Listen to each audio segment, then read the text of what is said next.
बुलढाणा जिल्ह्यातील मेहकर येथे एका युवकाचा मृतदेह आढळून आल्याने खळबळ उडाली होती।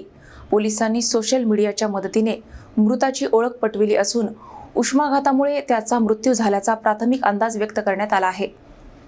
यंदाच्या उन्हाळ्यात बुलढाणा जिल्ह्यात उष्णतेची तीव्रता चांगलीच वाढली असून तापमान 42 ते 44 अंश सेल्सिअस पर्यंत पोहोचत आहे।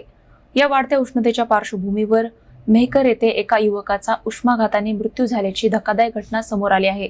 मिळालेल्या माहितीनुसार मेहकर शहरातील सोनाटी रोड परिसरात मल्टी हॉस्पिटलच्या बाजूला 28 मे रोजी रात्री 10 वाजताच्या सुमारास एका अज्ञात इसमाचा मृतदेह आढळून आला होता।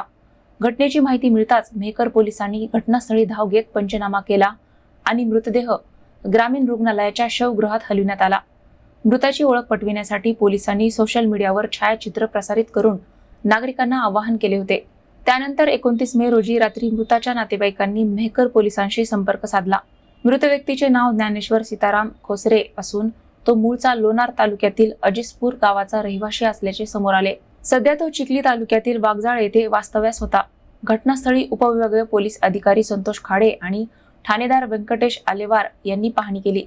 मृताच्या शरीरावर कोणत्याही प्रकारच्या जखमा आढळून न आल्याने उष्माघातामुळे मृत्यू झाला असावा असा प्राथमिक अंदाज पोलिसांनी व्यक्त केला आहे। दरम्यान शवविच्छेदन अहवाल आल्यानंतर मृत्यूचे नेमके कारण स्पष्ट होणार असून पुढील तपास मेहकर पोलीस करीत आहेत। वाढत्या तापमानामुळे नागरिकांनी आवश्यक ती खबरदारी घ्यावी असे आवाहनही प्रशासनाकडून करण्यात येत आहे।